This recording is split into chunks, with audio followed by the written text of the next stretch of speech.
Hello, I'm Mark Reset here for Colton Rigsby Speech. Hello, I'm Amanda Reset. I'm here for Colton Rigsby Speech. Hello, I'm Tina Reset. I'm here for Colton Rigsby Speech. I'm Colton Rigsby. All right, this is my persuasive speech. All right, everyone is perfect. Also, the world is ending and is everyone else's fault and yours as well. In addition to this, anything that is negatively said about you is infallible. And did I mention that this is meant to help us better connect? And these are the situations which bloom from the seeds of the internet, which by and large can be rationally pondered over and discovered to be false or disproportionately exaggerated. But when immersed in these various ideals and attitudes for long periods of time, it can be rather hard to shake off.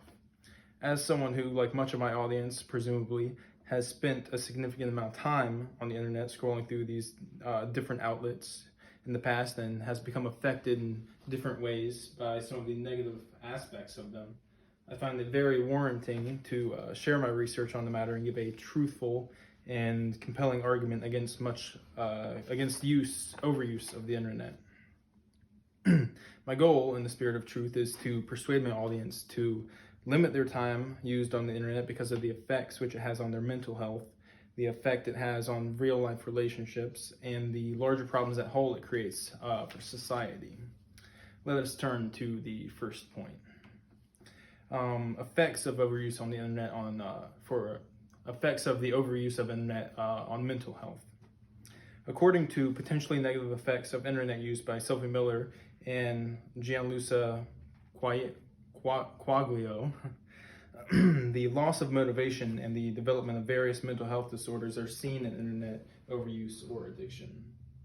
And also, according to the report, social and psychological effects of the internet use by Mariana Diomedis and her various peers, it lists 2 risks of internet usage which are very relevant to our point here: cyberbullying and cyber racism, both of which seem to be growing in step with the internet and flourishing more than they do in reality.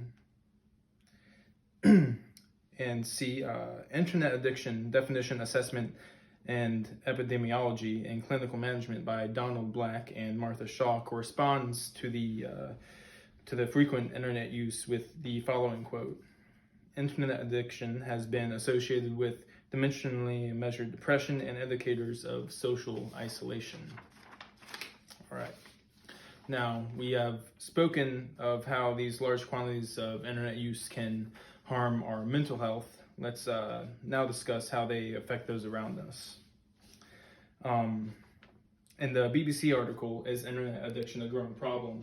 by Nick Dock, they cite a story of a man who spent 10 years in internet addiction, specifically the gaming variant, who continually lied to his family and pretended to be employed.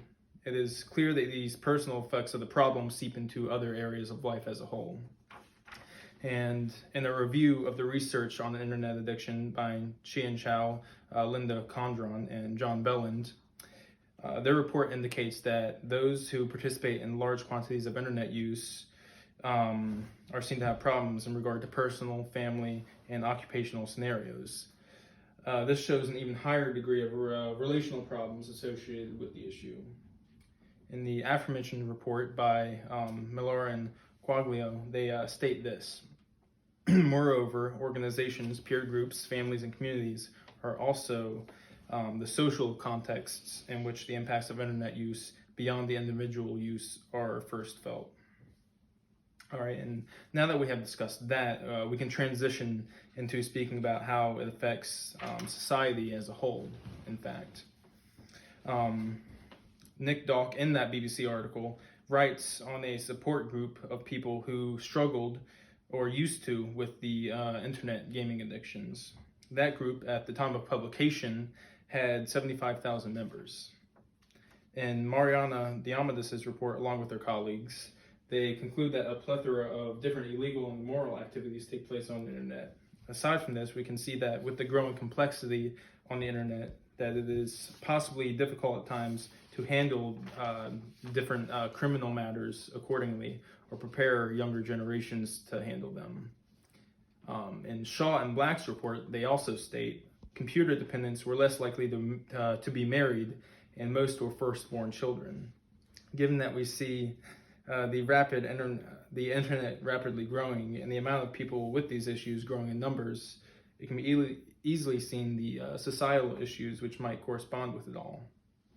All right, and now I hope it has clearly seen the implications, and I hope it gives some shock in order to address the issue directly. We can see evidently that internet addiction, or simply just blatant overuse of it, is not conducive to a well-rounded society, nor to personal livelihood and health.